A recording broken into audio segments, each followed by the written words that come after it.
pas un enfant d'ostriculteur. Je suis arrivé là vraiment par hasard et j'y suis resté. Et on n'a toujours fait que la plate. Donc pour moi, il y a que la plate qui existe, quoi. Quand je vois les collègues et que je vais voir les conteneurs, je regarde jamais leur creuse. Je regarde toujours que leur plate, quoi.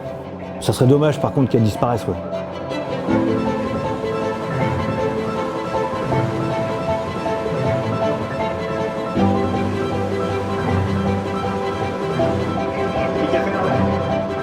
Je travaille pour la société Gomex. C'est un groupement d'ostriculteurs qui est basé dans le Morbihan. L'idée, c'est qu'ils ont chacun leur société, mais qu'ils puissent avoir des huîtres de qualité aussi à leur disposition, quoi. On a 130 hectares. On fait exclusivement de l'huître plate. Elle naît en baie, elle grandit en baie, elle voyage pas du tout, quoi. C'est un des poumons de la baie, réellement.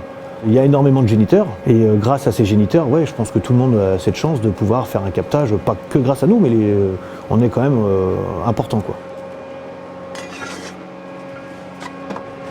Ça, c'est 30% de mon travail et 70% de mon travail, c'est je fais de la protection de parc. Et on doit mettre à peu près, je crois que c'est presque 30 km de filets effaroucheurs pour protéger les parcs à huîtres, quoi. Le prédateur numéro 1, c'est la dorade. Ça a changé, avant c'était les étoiles, mais bon, là, c'est quelque chose qu'ils arrivent à maîtriser. Là, on se rend vraiment compte que ce poisson-là, il est habitué à venir sur la côte, beaucoup plus qu'avant, et il est habitué, on a la sensation qu'il est habitué à la main de l'homme.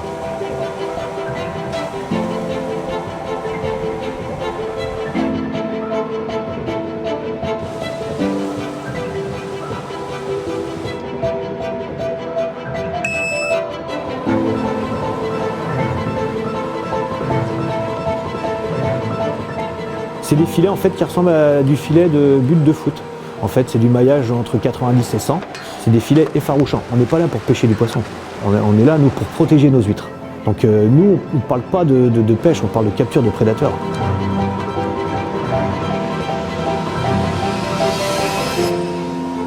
On commence à mettre les filets à partir de mars, parce que déjà on en a beaucoup, pour être opérationnel au moins le 1er avril.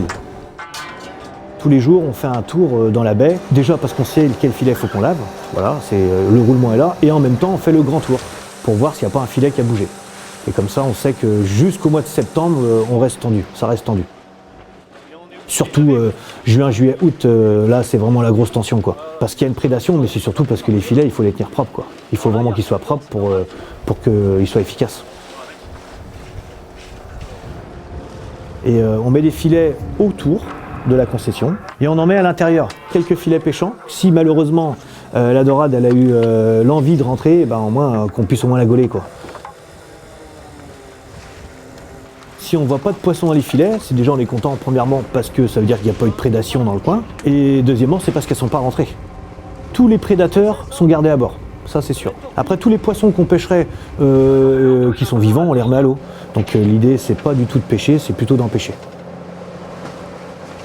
Avant on pêchait une poule tous les 2-3 ans, après c'était une fois par an, sauf que maintenant on en pêche 2-3 à la quinzaine. Donc on sent quand même que c'est un animal qui s'approche de plus en plus, qui certainement se reproduit de plus en plus.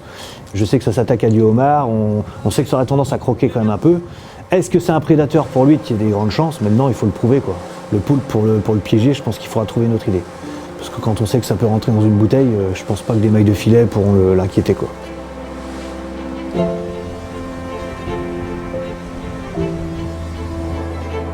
Quand on a commencé à protéger, on a remarqué quand même une nette augmentation du tonnage, quoi. Donc c'est là qu'on s'est dit, effectivement, ça fonctionne. Ça reste un milieu naturel, c'est pas une clôture, c'est pas une cage.